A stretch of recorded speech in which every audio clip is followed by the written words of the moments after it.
I'm running away from the past I left behind. I'm looking for answers, but I'm blinded by the light. I'm lost in the music, can I stay here for the night? I promise I'll be gone in the morning, out of sight and out of mind. No blind,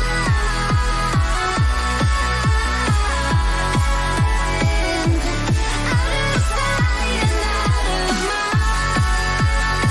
No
Good evening, everybody, and welcome to the latest Elite FPL stream of myself, Stevo, previewing double game week 28. Basically, if you own Solanke, you're an idiot. Oops. Shouldn't be saying that, should I? Shit, I better cancel myself now, actually. Can't say idiot. Yeah. Because the BBC authorities said to me that got a lot of complaints about saying the word idiot. Steve, do you want to read out that email that was sent in to us the other day? It was the Telegraph did a review. I could just sit here and talk about that, the word idiot. In fact, do you know what? Let's do that. Actually, let's wind people up. Let's annoy people. Let's get on people's nerves when it comes to Elite FPL. The word idiot. Let's see the English dictionary description of that. Idiot. A stupid person. I feel like an idiot who swallowed every lie I was told. An idiot is a modern use in modern use is a stupid or foolish person. Idiot was formerly a technical term in legal and psychiatric context for some kinds of profound intellectual disability where the mental age is 2 years or less, and the person cannot guard themselves against common physical dangers. The term was gradually replaced by profound mental retardation, which has since become replaced by other terms. Blah, blah, blah, blah, blah. There's only one person that'll understand that joke. In fact, the 3 people that are watching this won't actually have a clue what that joke's about. But yeah, I'm not allowed to use the word idiot. Can't use it. Not allowed to. Ooh, that's cost us subscribers. Well, it doesn't matter what I talk about, really. If I talk about fantasy football, yeah, it costs you subscribers. Yeah. Talk about The Office, costs you subscribers. Talk about idiots, yeah. Subscribers, down, gone. If you own Solanke, yeah, you're an idiot. God, what has life come to? And that's me working in a mental health institute. So yeah, double game week 28. The one day when you actually want team leakers to come out. It's amazing how none of them have come out last week. If you remember, last week, Saturday, it was Solanke starting. Solanke's definitely starting. I've got an individual that's direct messaged me, and he's a reliable source, and he's definitely starting. Definitely starting. Brilliant. Cool. 24 hours later, there he is. First team, running around the pitch, doing fuck all, but running around the pitch. Bournemouth looked shit, but they still won against a terrible Burnley team, because that's what we are. We're terrible. And comes out today. Yeah, Solanke hasn't trained this week. Brilliant. Marvellous. Fantastic. Oh, it's so good to hear that, isn't it? Solanke hasn't trained this week. It's the Steve-O curse continues. Second are bringing a player. Even though all week on Patreon, if you're chasing, go for Morris. If you're chasing, go for Morris. If you're ranked 1.2 million, go for Morris. If you're doing really, really shit at this game, make sure you go for Morris. If you're Steve-O and you're doing really, really bad at this game, go for the safety pick and Solanke. Well done.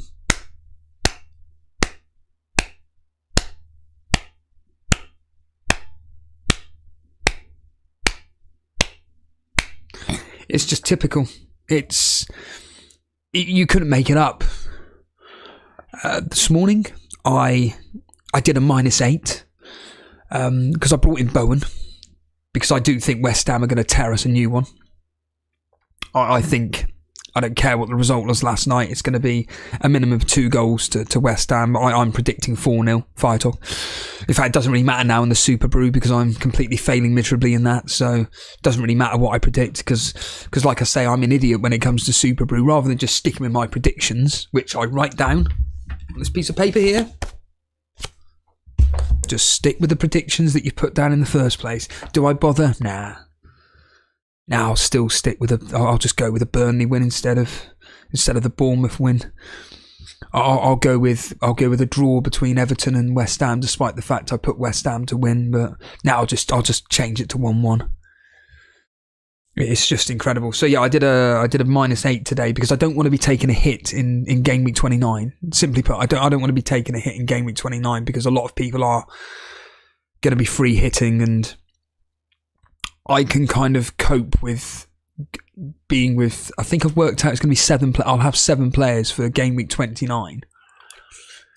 And basically, I'm happy to have the 7 players and miss out on 4, which in turn means that I'm looking at worst case scenario missing out on 30 points. Yeah. But as I mentioned on the Patreon podcast all this week, most of the free hit teams I could pretty much within reason call off the top of my head, and it's not particularly difficult. And I've got the main hitters within that anyway, in the likes of Bowen, Son, a Brentford defender, Tony, Watkins. It just goes on and on and on. So yeah, I'm happy personally with the way I'm set up. I was tempted a few weeks back to be triple captain in Solanke this week, but I just, with this stupid news that has come out regarding the fact that he hasn't trained all week, and yeah, it's a bit frustrating, but whatever. And another reason why I just took a hit this week is because I think a few people will be doing -4s to bring in X, Y, and Z players, even though we're as Alex Volo makes the point. And by the way, shout out to Alex Volo, actually. I keep forgetting Alex Volo obviously does our thumbnails. I told him this week to do a Mortal Kombat theme, and he did it with Solanke holding up Morris's head. I think Alex, if you could do me a favour and just change the thumbnail where it's actually Morris holding Solanke's head, I think that would be more appropriate for Sunday Surgery, to be completely frank, because the way today's news has developed with us hearing that Solanke hasn't trained all week, it's just really, really frustrating that there are people like me now where I'm like, do I still captain Solanke, or do I just go down Alex Volo's route? Because I am cheating this week. I've just copied Alex Volo. I don't deny it. I've just copied him. I've just brought in Kirkes because I can. Brought in Kirkes for Trippier. That was for -4.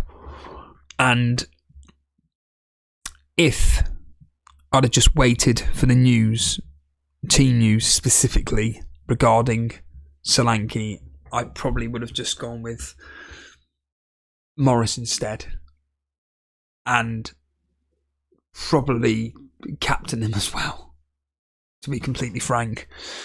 But why would I listen to my own advice? As Bilal always says, Bilal always makes the point, Steve has some very, very good advice. It's a shame he doesn't take his own, and I reiterate this point till I'm blue in the face. If I genuinely listen to my own advice, I'm not suggesting for 1 minute I'd be top 10,000th. I wouldn't even be in the top 100,000th, but I certainly wouldn't be 1.2 million. Sorry, Steve, you're not actually 1.2 million, you're 1.5 million. Huh? It's 1.5 million. Oh, who's 1.2 then? It's Jason. Oh, doesn't matter. What survey are we doing anyway? Is this you know? Is this like a survey for people that just watch FPL channels? No, it's a children-based one, 3 to 6 year olds that watch it. It just fluctuates depending on how popular the channels are. Yeah, extras reference there for you. Yeah. Going to be recording the Les Dennis extras episode on Sunday actually, and I cannot wait to be talking about depression. Can't wait for that. It's going to be brilliant. That. Can't wait to be talking about how depressing it is being me. It's going to be brilliant, that. Be like Ibiza. Oh, you'll love it out there. Be like Ibiza or something. Yeah. But yeah, when you are 1 point, I'd probably be, going back to what I was just saying, I think I'd probably be about 900,000. If I actually just stuck to my own personal advice, you know, things like, don't even bother captaining Haaland this week, because I don't think he's going to do that well. And what happens, Haaland doesn't do that well, but I still captain him anyway. I think Saka's got a really good chance of doing really well this week. I think he's a really good captaincy option. Still don't bother captaining him. I captain Watkins. Definitely bring in Salah. He's got some really good fixtures ahead of himself. Do I bother? Nah, and he goes and gets a hat-trick in each game. Welcome to my FPL world. And as I've stated this week, this is legitimately my worst ever. In the 13 years I've been playing FPL, this is actually statistically the worst ever season. Think about that, as Mr. Reed says, even though that's Mr. Reed doing an impression of me. Think about that. It's brilliant, isn't it? So yeah, my team for the double game week is Flecken in goal. Alex follows Kirkes, Doherty, Gabriel, Son, Foden, Palmer, Saka, Bowen, Watkins, Solanke. Solanke captain. And yeah, I think it's going to be an interesting double game week. We'll get onto the scores in a minute. I'm going to go through the Super Cup in about 6 seconds. So Nuclear Atoms will be very happy with this because I want to go through the Super Cup in 2 seconds. But what I'll do first is I'll just quickly see who's talking in the live chat, if there is anybody. Evening Firetog. Nuclear Atoms, there is Nuclear Atoms saying Solanke has trained, he just hasn't trained as much as usual. Matty went a lot saying I went for Morris over Solanke, and I'm not sure whether to bring in Solanke in for Tony now. It depends how well you're doing. Well, you're doing shit, Matty, so basically don't bother. Nuclear Atoms saying Alex Follow posted a cryptic post about Morris, so in typical fashion something bad will happen to him. I think you're reading too much into it. I think that Alex Follow's just having a laugh while on X. Firetog is on a -8, but think of a -4 for Garnacho to Bowen. Do it. Just do it, Firetog. If you're doing as bad as me, just get on with it. You may as well. Evening Dazid. Matthias is saying Zabani, Kirkes or Smith. Kirkes. Evening Matthew. Evening Maestro. Matt Sniff, why don't you just listen to your own advice then? Because I don't bother. Why would I? Because I'm an idiot. Because I'm weak. I'm probably being stupid, Rad is saying, but Riola said he hasn't trained fully this week. Doesn't that mean he has trained some days and some days he hasn't, and that not he just not trained at all? Pretty sure he gets to play Sheffield United, but does he recover in time for Luton? Firetog is saying. Andrew Ferguson, I'm having my worst season in 6 years. Wildcard active, hoping to finish the season strong. Yeah, good luck with that. Good luck with that. Good luck with that. Yeah, on to the Super Cup then. So basically we're in the final game. We're in the final games of the Super Cup. We have got a lot of qualifiers already. Matty Winalot has won Group A, followed by Lino and Dan. Now Lino and Dan are going to be, if we look here, so Dan is going to be up against Matt, and Lino is up against FPL Haggis. So FPL Haggis this season is on 9 points, so he's got literally nothing to play for. Not that it really matters in this, because it's just based on points, isn't it? But FPL Haggis has got nothing to play for, so Dan is really going to be hoping to get past Matty, while Lino is really hoping that Haggis doesn't, from out of nowhere, get a win, because Haggis, Kickus and Shagar, well, especially Shagar, have done appallingly this year in the Super Cup. 9 points, and 3 points for Shagar. Max Roberts has gone through, and then we've got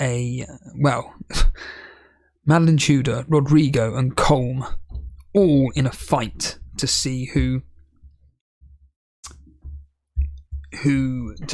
gets through this round. So we have Madeline Tudor, Rodrigo and Colm, and Madeline Tudor is up against Rodrigo and Colm is up against Max. So the top four are against each other in some form.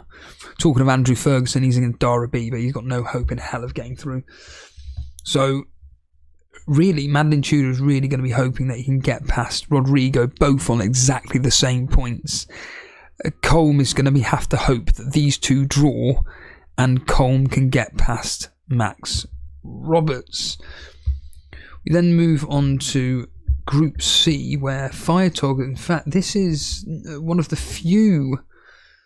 very few groups which hasn't actually been decided yet at all. For first spot, this is Firetog on 21 points, Danish Doughboy on 18, What No Graphics on 18, and I wonder what the matchups are like for this. Has Firetog rigged it? Let's have a look. So Firetog is up against Kevin Mayer, And What No Graphics is up against That Lost Guy, and Danish Doughboy is up against Andy Chat's FPL. So we've actually got 3 different matchups where we haven't got the contenders for the top 2 spots against each other. So that is going to be a very interesting end to the group standings here.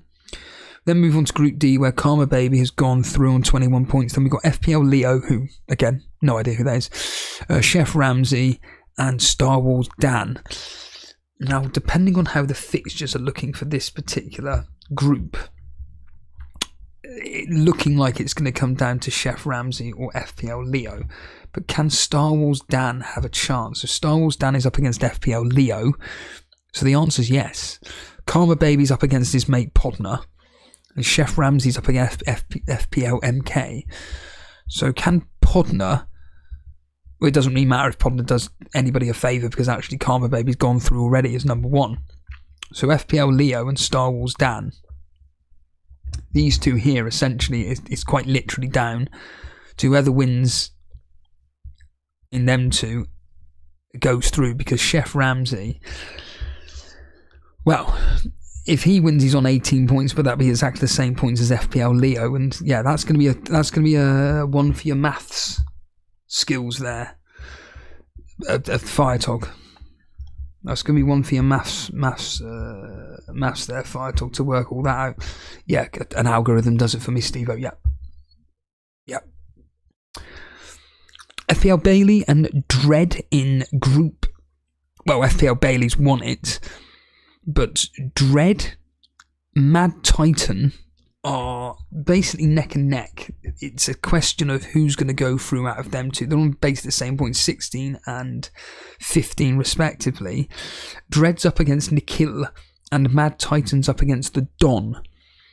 So there could be some major implications there if the Don can do his mate Dread a favour, and by beating Mad Titan. Moving on to Group G, Frenchy FPL. Yeah, I don't think he's officially won it yet. He's on 18 points because Sultan Saeed in theory could win, go on joint points and get more head-to-head points than Frenchy. But either way, Frenchy's going to be going through no matter what. And then it's down to Sultan Saeed, Simic, and there's a possibility that Brendan Saunders and Jason. Fucking hell, that group is ridiculous. Jason, Brendan Saunders, Simic and Sultan Saeed could all still go through and join Frenchy. So Brendan Saunders is up against Brew, who's out. Frenchy's against Sultan Saeed, and then Simic is against Jason.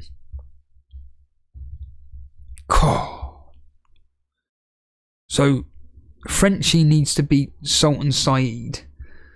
Frenchy needs to beat Sultan Saeed, and Jason needs to beat Simic, and hope that Brendan Saunders loses against Brew. So Brew, you need to do your best mate Jason a favour. Group H, 20 titles and Jacko. Bloody hell, look at this for a strong group. 20 titles and Jacko, so that's Wayne Dean. Yeah, are both on 21 points. Then you've got Harry Dawson on 18.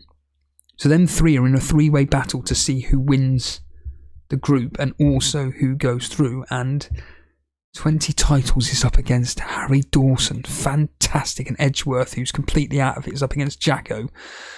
So it really has come down to Wayne Dean versus Harry Dawson, and if Edgeworth can do one of those two a favour as well by beating Jacko.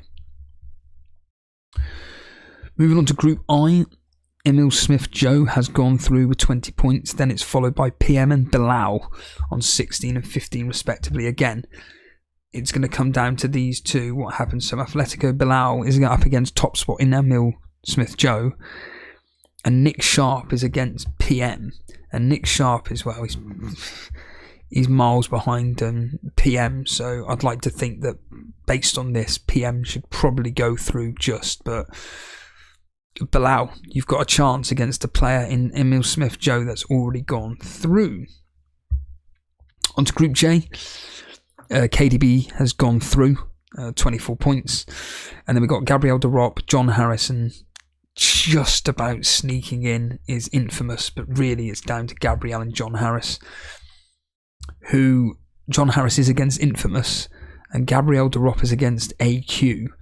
So both John and Gabriel both need to win their groups, but Infamous, if he can beat John, he goes on to 15 points, and if Gabriel de Rop loses to AQ, Infamous could go through. So Infamous, if you're listening, well,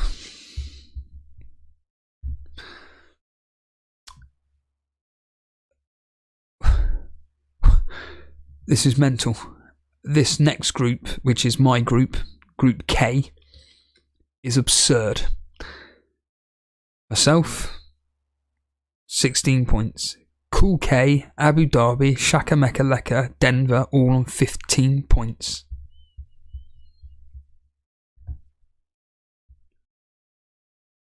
I'm up against Cool K, Shaka Mecca Leka is against Abu Dhabi, and Denver is up against David Hamil. I'm going to quickly look deliberately at second spot in Cool K, who I'm up against. Now, bearing in mind, so overall rankings is 2.6 million. I've taken a -8, and he's got Solanke already. He's got Barkley. The rest of his team, he's going to have Leno in goal. I'm assuming he's going to sell Trippier for Doherty. I mean, we don't know. He could sell him for a Bournemouth defender. But he's got Reguilon, Gabriel, Hudson-Odoi, Foden, Saka, Son, Solanke, Haaland, Tony. And on the bench, Estupinan, Gusto and Barkley. But I've taken a -8. So I'm already 8 points down on Cool K. Brilliant. So I could be knocked out due to a -8. I think this would be the first time I could actually go into a knockout. I can't even remember now, to be honest with you. But going on to Group L, Theda Raza has just gone through easily. Me FC is on 15 points and is probably going to go through, but Peter Scully and PK7 and Warfare will have something to say about this because they're on 12 points. But for Emma, he is up against Peter Scullion, Theda Raza against Animations, and Warfare against PK7. So really that group is very, very tight again. But it's in Me FC's hands. Group M, the Plastova has gone through. Adulis is probably going to go through. Christian Walsh is on 13 points, but Nick Hilton has got absolutely no chance, and it's down to whether or not Christian Walsh can get past Nick Hilton. So Nick Hilton has got nothing to play for, but again, it's not really based on that. Unfortunately, it's not like real life. He's got nothing to play for, but Adulis is up against King Kun. So yeah, Adulis, just a simple win over King Kun, he goes through in that. On to Group N, where Cy Bellamy's gone through. We then have JR, who's on 15 points, and then JC and Buffy on 12. I guess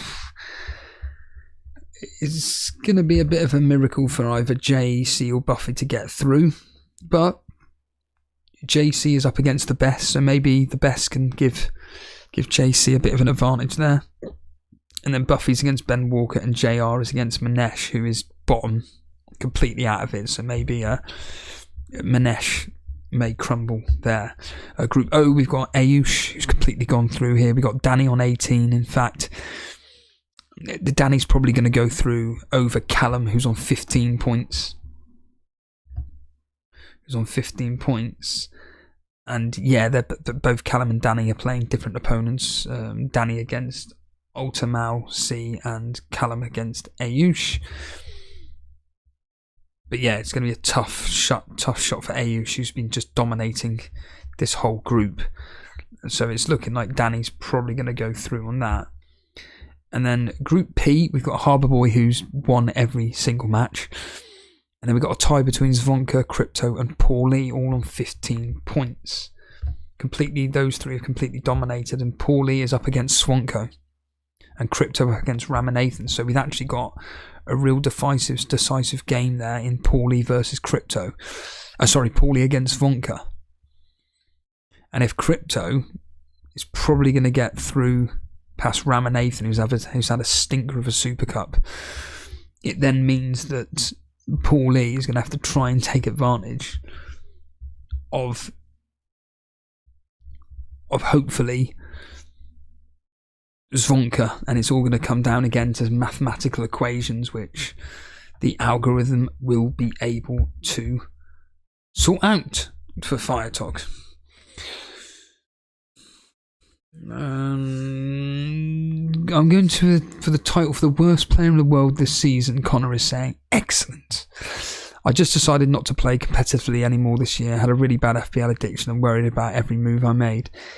Honestly, I was saying it tongue in cheek last week, but I always say this: just enjoy the process. I guess, as patronising as that sounds, just enjoy the process and see what you can do with it. Basically, if you do end up being the worst player in the world, that will be some kind of achievement. Andrew Ferguson saying, did you say the thumbnail was Street Fighter or Mortal Kombat? It's Mortal Kombat. I just sent Alex Follow a general idea of what I wanted for this particular game week thumbnail, and he came up with trumps, as he always does. Good evening, Harry. Good evening, Bailey. And you can saying, well, Steve, at least you're doing okay in the Super Cup. I just want to get into the knockout stages. This time last year I was brutally knocked out of the group stage. Well, you're on course. Animation saying, on holiday at the moment, but think my planned move is KDB to Bowen and happy with the team. Don't bother because I brought Bowen in, so it's a waste of a transfer. Just stick with KDB. Fire Talk saying JC and Buffy can't qualify. They got beaten by JR on the tiebreak. Okay. Michael Sweating, good evening, my friend. So on to the predictions for this specific game week. What am I thinking? What is the actual history saying? And also, what is the real life table and home form, away form, and all that nonsense? What is that all saying regarding this particular game week? And while I do that,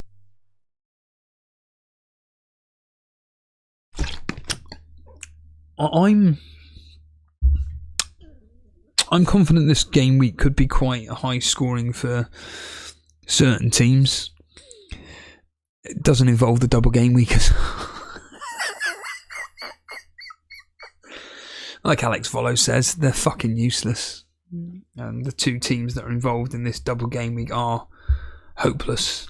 Either me looking at the screen in front of me with the fact that you've got last several games: Bournemouth drew, loss, win. Luton won, draw, loss.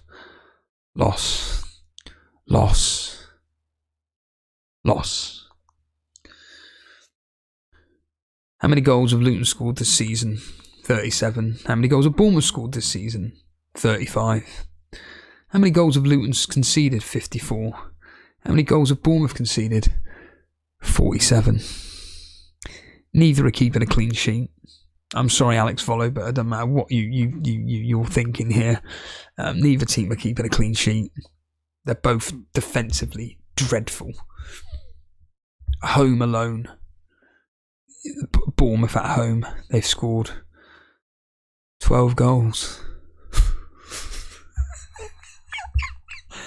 Luton away from home have scored 16, and I reiterate this point: if you haven't done your transfers yet and you're thinking of bringing in Solanke, don't bother. If you haven't got Morris, just bring him in for a punt. At least he's got next week as well. At least he's got game week 29 as well. Think like that, because remember, I don't take my own advice, so just go with Morris. I'm telling you now, go with Morris. It's simple. But we do kick off with the Man United Everton game. It's really good because I keep saying this. I prefer the early kickoffs from a selfish point of view because it means I get to listen to Streamception. It's simple. I get to listen to Streamception, and basically I always deliberately put it an hour behind so that it means that when the show ends for me, I'm then straight into the 3 p.m. kick, or more specifically, I'm straight into the 12:30 kickoff, give or take. And yeah, I'm really, really hoping that the stream section, as ever, is at least 2.5 hours long. We do kick off with Man United versus Everton, not exactly the most inspiring of matches to be kicking off the game week. I will be doing a Saturday night reaction for more misery, for more death, for more depression, for more mental health issues. Because we have got Man United, Bournemouth, Crystal Palace, Wolves, Arsenal playing that day. And the fact that we have got Bournemouth and Luton playing, at least that's double game week players. And also the plan is, as well as I am going to be doing a watch along on Sunday, and I'll say it now, if there's anybody watching right now that wants to cover the Brighton versus Forest game and West Ham versus Burnley game, either A, let me know right now, or B, send me a DM on either X or more specifically Discord, preferably Discord, if you want to cover the Brighton versus Forest game or the West Ham versus Burnley game, and you can come onto the Discord and you can be the commentator for those two specific matches. But yeah, Man United versus Everton, again, two uninspiring teams. One is absolutely garbage, whereas the other one is absolutely appalling. I just think that Man United are going to nick this 1-0.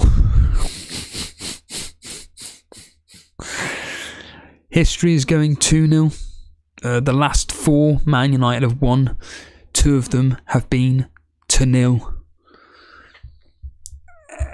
The real life directly right now, this second, Man United at home, they've won 7, drawn 1, lost 5, scored 19 goals, conceded 20. They seem to follow a win by a negative result. So they've won, lost, 1, drawn, 1, lost. He's probably going to get a win tomorrow. They are up against an Everton team who, away from home, to be fair to them, they're not that bad. They're 8th in the table, 9th, 1-5, drawn 3, lost 5, scored 14, conceded 19. Their last 5 fixtures haven't exactly been that inspiring. Loss, draw, loss, draw. Just dire, basically. And I just think Man United get through this because they're at home. If this was at Everton, I think that Everton may scrape a draw. But yeah, just an appalling game, basically. And let's just see if there are people in the thing. So Jojo saying 2-1, Matthew Zaishi 2-1, animations 2-1.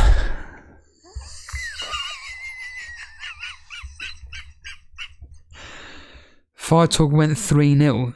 Who scores for Man United, Fire Talk? Andrew Ferguson, guess what he's going with? 2-1.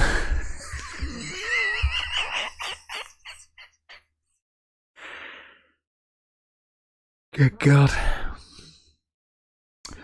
Well, straight on to the first of 2 matches for Bournemouth, where Solanke won't be playing any of them.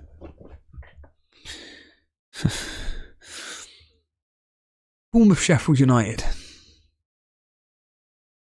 Now, admittedly, I've got it here as 2-0 because Sheffield United are just so bad that I will be sticking with 2-0. Like I said, whatever I've written down here, I will be sticking with. But I will not be surprised if Sheffield United score because Bournemouth just can't defend for toffee. Like I said, Bournemouth at home, last 6 fixtures at home, 1 drawn, 1 loss, drawn, loss. As I stated, scored 12, conceded 18. Sheffield United, on the other hand, away from home, they've won 1, drawn 2, lost 10, scored 10 goals, conceded 30. Last 6 fixtures, lost, drawn, lost, 1 loss. They lost 1-0 to Wolves, They did beat their rivals, Luton 3-1. They lost to Crystal Palace 3-2. There's a bit of a theme here. Goal scoring. They played Man City. They only lost 2-0. They drew with Aston Villa 1-1. And they lost to Chelsea 2-0.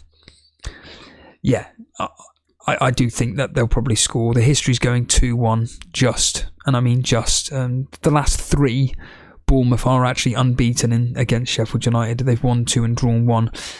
However, Sheffield United have lost only twice across the last 6 fixtures. So keep that in mind. Sheffield United have only lost twice across the last 6 fixtures, but the last 3, Bournemouth are unbeaten. Let's just quickly see what the chat is saying. Matthew Zaishi, of course, 3-1. Fire Talk saying I went 2-1 for about 7 of my predictions. Finn Shea saying 2-1. Fire Talk's thinking 4-0. Come on. Take your FPL hat off. Come on, Fire Talk. Bournemouth 2-0 for MEFC. Blimey, he's here, Fire Talk. One of your Super Cup boys is here. 3-0, 2-0. I think there's some bias coming on here, even though I've put 2-0. Another double game week team in Crystal Palace, Luton. Again, I think this could be goals. Like I said, with Luton away from home, they are scoring. Here we go. Luton's last 6 games away from home. They scored 1 against Liverpool, 4 against Newcastle, 1 against Burnley. They scored 3 against Sheffield United. They got 1 against Brentford. They got nothing against Man United of all teams. And they did really well against Man United, if you remember. So I do expect them to be goals in this match.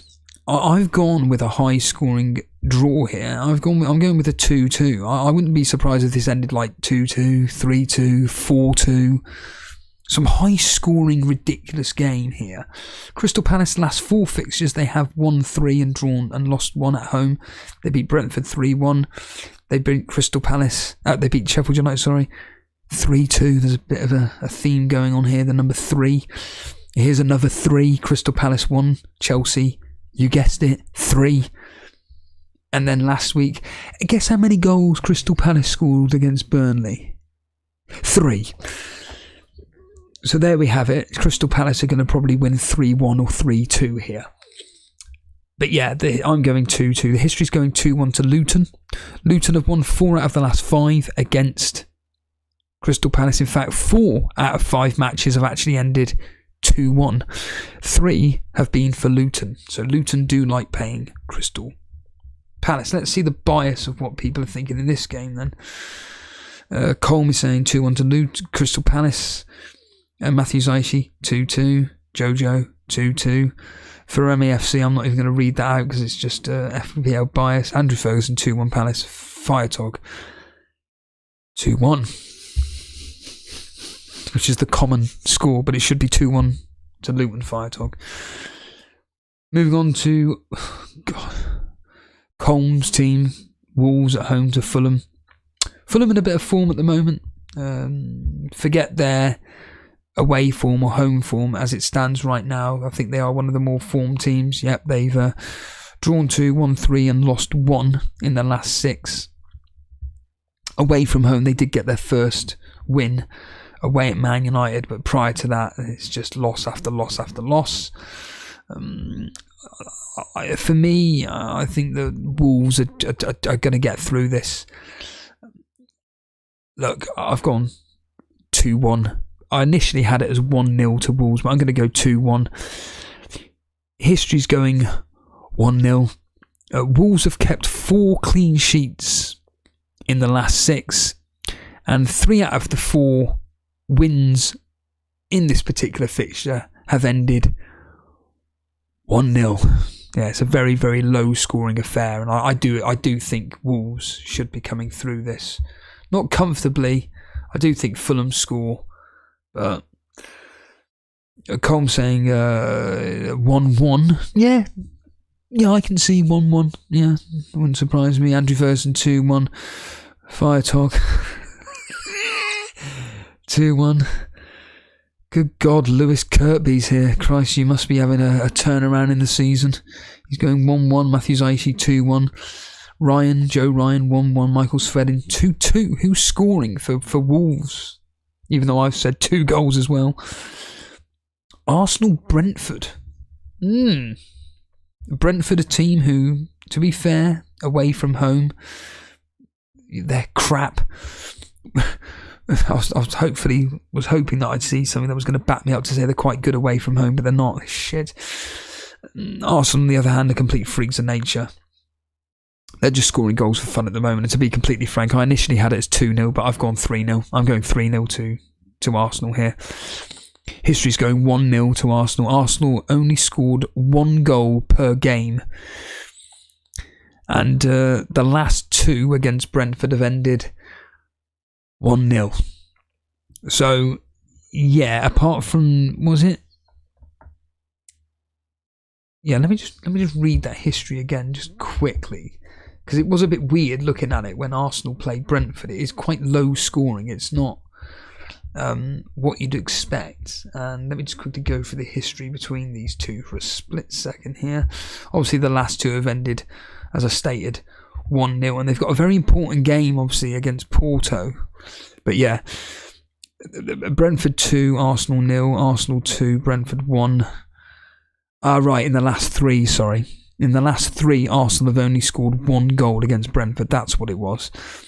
So yeah, Arsenal 1, Brentford 1, and then 1-0 in the last 2 games in the League Cup and in the Premier League. So Brentford kind of like aren't getting destroyed by Arsenal, but it's a different Arsenal this time round, and I do think Arsenal are going to have a bit of fun against them. Let's see what the bias is here. Arsenal 3-0. Andrew Vers is saying. Fire Talk's thinking 4-0. Joe Ryan 4-1. Jojo thinking 4-2. Yeah, it wouldn't surprise me if Tony blanks, you're thinking. I thought you were going to say Tony Brace there. For Mecca saying 2-0. Finchey saying 4-1. Michael Svedin 2-1. Matthew Zaishi saying Tony's a score, but Brentford, but Arsenal to win 4-1. 4-2 from Tiffy here, and Ollie saying 3-0. Ramsdale's going to be in goal for... Yep, that is correct. He is going to be in goal for Arsenal. I don't think that's going to have any negative effect on their defence whatsoever. I do expect them to be absolutely fine. I mean, at the end of the day, they're still going to have the same back 4 in front of them. And they're going to have every bit of confidence in Ramsdale here. And by the way, if you are brand new around here and you are enjoying the content me and Jason bring to you, then by all means make sure you are hitting the subscribe button. It'd be really nice to actually get subscribers joining in with the Elite FPL community. And of course, the Discord is available where you can continue chatting Fantasy Premier League. Moving on to Aston Villa versus Spurs. I think this has got a high scoring draw written all over it. I've gone with a 2-2. I think it's just going to cancel each other out. History's going 2-1 to Aston Villa. 2-1 result has happened 4 times out of the last 6. Aston Villa have won 4 out of the last 6, 3 of them being 2-1. And yeah, despite Aston Villa's recent events at home where they've lost a couple, I do think that up against a Tottenham team who play the way they do, I think this has got goals all over it. And Tottenham only ever seem to be able to score 2 goals, so they got their 2 goals in the bag. Aston Villa just score when they want, really. So yeah, I'm expecting Aston Villa to get a 2-2 result here. What are you guys thinking in the chat here? Colm saying 2-1 Spurs. Michael Swelling 2-2. Fire Talk going 2-1. Villa. Andrew Ferguson saying 2-2. Tiffy saying 4-1 to Aston Villa. Very, very nice. Andre saying, who should I start between Estupiñán and Diego Carlos? I already made 2 transfers. I don't want to make one more. I don't even know who Diego Carlos is. Doesn't he play for Aston Villa? Estupiñán. Just play Estupiñán. He's up against Nottingham Forest. Fire Talk saying get rid of Estupiñán. Just do it for a -4 because Firetog's thinking of doing another hit. Just do a -12, -16. Why not? Fuck it. Talking of Brighton versus Forest, and hopefully there will be some member of the Elite FPL community. Again, if you want to cover Brighton versus Forest, or you want to come on and cover West Ham versus Burnley, DM me on Discord, let me know, or message me on X, and we'll try and work something out. What, you bring them on Discord, waiting room, and yeah. Brighton Forest, I mean, according to Az on X, Brighton were absolutely hopeless. The only reason why I'm going with the Brighton win, the only reason, is because basically they don't lose at home. They've lost once this season. A weird pattern for them. 1 draw, 1 draw, 1 draw at home this year. Scored 27 goals, conceded 16. They're up against a Nottingham Forest team that concede goals. Away from home, Nottingham Forest, they've conceded 28 goals, only scored 15. And yeah, they're terrible away from home. That's why I'm just giving it to Brighton. But honestly, if Nottingham Forest were to get a result here, I genuinely would not be surprised. I've gone 2-1 to Brighton. History's going 3-1 to Brighton. On 4 occasions, a team has scored 3 goals. Brighton have won 3 out of the last 6, but Forest have also won 2, but I think they were both at home. But yeah, expect there to be goals in this particular fixture here. Ivan's saying 2-1 to Brighton. Andrew Ferguson 2-1. Firetog 2-1. Colm's thinking Brighton to win 1-0. Yeah, again, I wouldn't be surprised. I mean, they've come off a battering of 4-0 against whoever they were. Oh, Roma, wasn't it? West Ham Burnley. I think David Moyes and his team are going to be licking their lips after that. And I say disaster of a result here. Look, they lost 1-0. They should have had a penalty by all accounts. The referee surprisingly overruled the handball. And yeah, West Ham versus Burnley. I expect West Ham to come back here and just storm it. I'm going 4-0. It's simple. I think they're going to have a field day. History's not looking so good for that though. History's going 2-1 to West Ham. West Ham have won 3 out of the last 6. Burnley have won 1 and drawn 2. But there's only been 10 goals scored in 6 fixtures. 10 goals scored across 6 fixtures between these two teams. So, unfortunately, but this is a different Burnley, and the history is a complete waste of time this year for that particular time now, because that was all under Dyche. Now it's completely different. Farama saying 2-0. West Ham. Colm saying 2-0. Matthew Zaishi 2-0. Andrew Ferguson 2-0.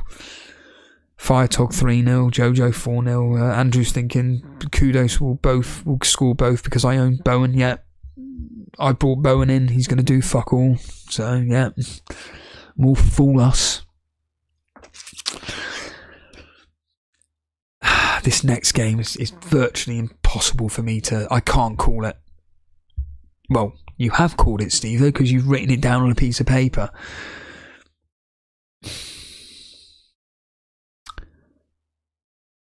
I want to give Liverpool the win because it's at Liverpool. It's at Anfield. They haven't even lost a game this year. The sad thing is that didn't they lose Gomez and Konate last night? Is that right? Is that? Am I correct in saying that the Konate and Gomez went off? In fact, Steve-O, why don't you just look? Why don't you just look in front of your computer, laptop? Same thing. And check to see who actually was injured last night.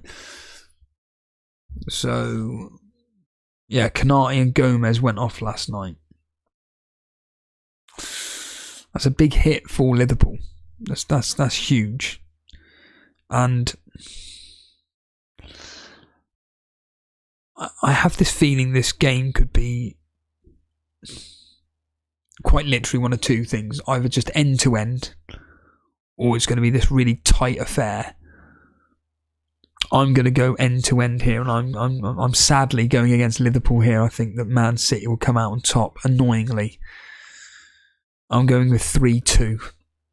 But if it ended as 1-1, I wouldn't be surprised. If it ended 2-1 Liverpool or 2-1 Man City, I wouldn't be surprised. Like a low-scoring, tight game.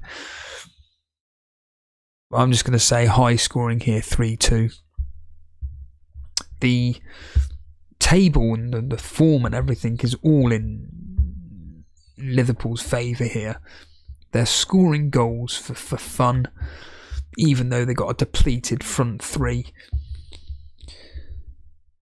Liverpool's last several games at Anfield, they drew against Man United 0-0, drew against Arsenal 1-1. It's a bit of a theme there, isn't it? The top teams they're drawing against, and then beat Newcastle 4-2, beat Chelsea 4-1, there's the number 4, beat Burnley 3-1, and beat Luton by how many goals? 4. Man City away from home, again, they're just unstoppable. They lost 1-0 to Aston Villa, but they beat Luton 2-1, Everton 3-1, 3-2 against Newcastle, 3-1 against Brentford, 1-0 against Bournemouth. So basically 4-3 to Liverpool. Liverpool score 4, Man City score 3, it seems, at the moment. History's going 3-1 to Liverpool. Man City have only won 2 out of 6. Liverpool have won 3 and drawn 1. On 2 occasions, scoring 3 goals. Liverpool like playing Man City. That's what the history's saying. What are you guys saying? Jojo 3-2 City. Matthews 18. Liverpool to edge it 2-1. Ivan saying 3-3. Liverpool 2-2. Andrew Verson. Firetalk 2-1. Colm 1-1.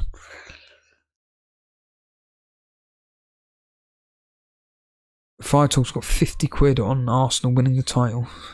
Alright for some, isn't it? 50 quid, yeah. Just 50 quid here or there. Ferrama saying 3-1 City. I don't want to call Man City to win. I really want Liverpool to win. Desperately want them to win. Not just because of the title, but I just love Liverpool. I love the way they play. I love Klopp. I just have this niggling feeling that Man City are going to fucking win it. I just have this niggling feeling. If Liverpool can get through this with the result, a draw, even though they're not wanting a draw, they're going to want to win. Klopp ain't going to be going out there going, we need to get a draw here. No. They want to win it. Chelsea Newcastle. I have a feeling Chelsea are going to destroy Newcastle because Newcastle are absolutely terrible away from home. In fact, Newcastle are that bad that I say that, the last 3, they've won 2 and drawn 1. In fact, they beat even Aston Villa 3-1. But they lost to Arsenal 4-1. They lost to Liverpool 4-2. They lost to Luton 1-0. They lost to Tottenham, have a guess, 4-1. I'm going 3-1 to Chelsea. I think Chelsea are gonna have a bit of fun against Newcastle. History, though, is going 1-1. 1-1 has happened 3 times out of the last 6. Apart from one game which ended 4-1 to Newcastle, there's only been 8 goals scored in 5 matches. So dismiss that Newcastle winning 4-1. Of the other 5 matches, there's only been 8 goals scored in 5. Yeah. What are you people thinking here? Colm thinking 1-1. Famara saying 2-1 Newcastle. Matthew's actually 2-1 Chelsea. Matthias saying 2-1 Chelsea. Joe Ryan 2-2. Jojo 2-1. Firetalk 2-1. Finally, on to the game which we're all depending on Solanke to do something, which is Bournemouth versus Luton.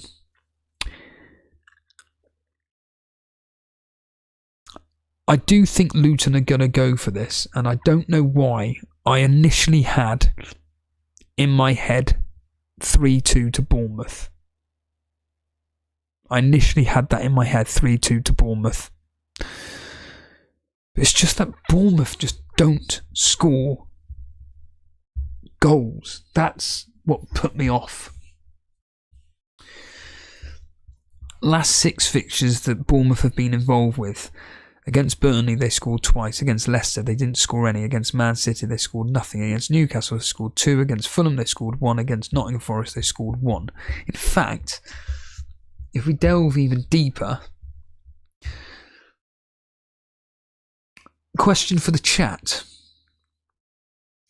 When was the last time Bournemouth scored more than 2 goals? What team did Bournemouth score more than 2 goals against? When was that? When was the last time Bournemouth scored more than 2 goals against a team? Colm saying Fulham. Nope. Danny Boy saying Newcastle. Nope. Joe Ryan, Newcastle. No. Sheffield United. No. Fire Talk, Chelsea. No. Who's gonna come up with the right answer? When was the last time Bournemouth scored more than 2 goals? Ollie's saying Forest. No. Tyler saying against Chelsea. No. Arsenal. No. Mr. Scruffy, when Solanke got the hat-trick? I don't care when he got it. I'm just asking the question. JP Flooring saying Luton. No. When did Bournemouth last score more than 2 goals? Wasn't against Fulham. This isn't a trick question. City. No. Well, actually, I tell a lie. This is a bit of a trick question. When was the last time Bournemouth scored more than 2 goals? Fire Talk, Villa. No. We're going to be here all night, otherwise I want to be going bed, but Animations, Tottenham, no. This is a trick question. When was the last time Bournemouth scored more than 2 goals? Come on. Is this the only people that are watching this? Is there anybody else in chat? Watford, you're close, Firetog. There we are, Andrew Ferguson, congratulations. It was Swansea, 5-0. And then it was against Queen's Park Rangers when they beat him 3-2. In the Premier League, it was against Fulham. They won 3-0. Against Nottingham Forest, they won 3-2. Against Man United, they won 3-0. They just don't score goals anymore, and I think we've all been blinded by this. I think all of us have been foolish enough to look at this and go, yeah, but they're playing Sheffield United and Luton, they concede lots of goals. Yeah, but Bournemouth don't score any, whereas Luton, on the other hand, Luton's last 6 fixtures, 2 against Aston Villa, 2 against Man City, 1 against Liverpool, 1 against Man United, 1 against Sheffield United, 4 against Newcastle. They may not be winning games. In fact, when was the last time Luton won a game? Who did Luton beat? What team did Luton beat? Who did Luton last beat? And this isn't a trick question. This is Premier League. Who did Luton last beat in the Premier League? Feremi saying Palace. You're wrong. Although you're wrong, but you're close. Well done to Finn. It's Brighton. Danny Boy saying Newcastle. No, it was Brighton. Yeah, 4-0.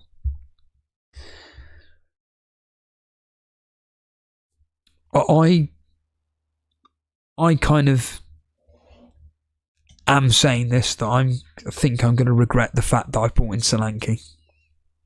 And I will reiterate this point. If you haven't brought in Morris and you want a Luton player and you want to go against Bournemouth and you're chasing, get Morris. Genuinely, just get Morris in.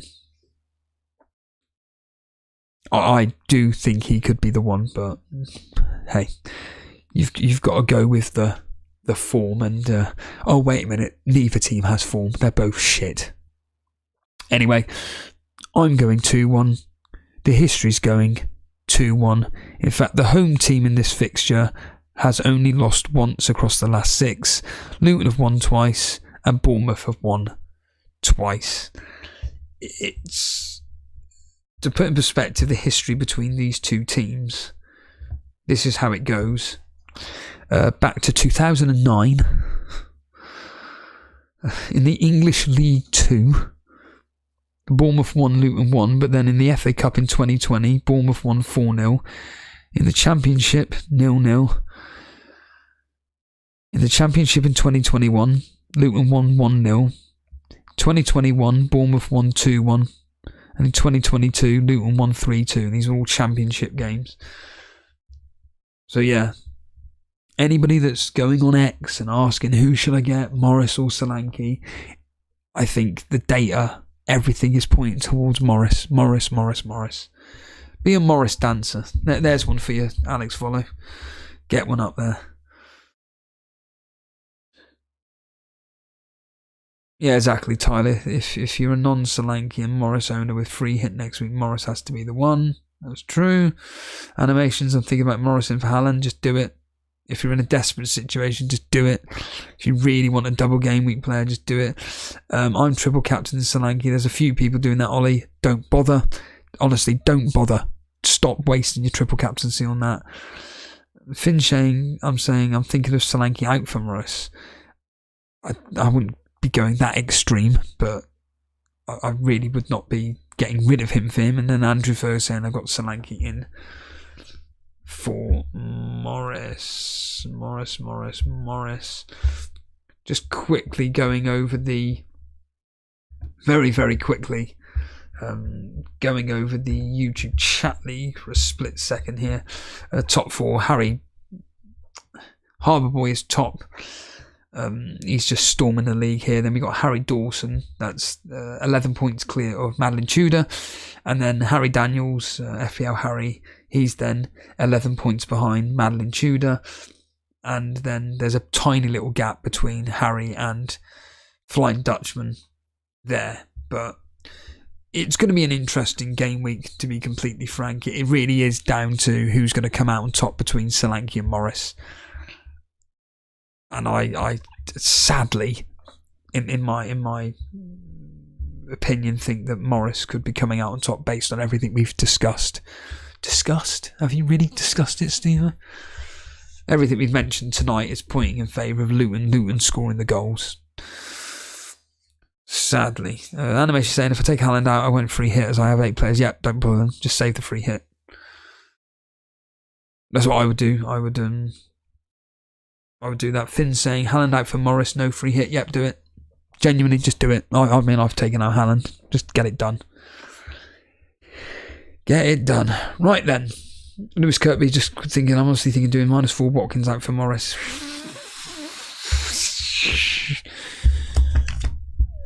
No, because he's got a game week 29. Don't do that. I'm sure there's other ways of doing it. Right, let's get out of here. As ever, really do appreciate everybody listening in, following along to what Elite FPL does. I am going to be doing the Saturday night reaction tomorrow, so that's going to be from 7:30. We then are doing the watch along on Sunday, so that's going to be from 1 o'clock. So yeah, like I said, if anybody wants to cover the Aston Villa, if anybody wants to cover the Brighton versus Forest game or the West Ham versus Burnley game, get in contact with me privately on Discord or X. It's the only way you can get in contact with me. If nobody does, then it'll be just me. And then we'll have Sunday surgery probably a bit earlier than normal as well, because the game finishes between Liverpool and Man City a lot earlier than normal. So yeah, we can all get on with our lives afterwards. On that note, cheers all, and I will catch you tomorrow evening at 7:30 for the Saturday night reaction.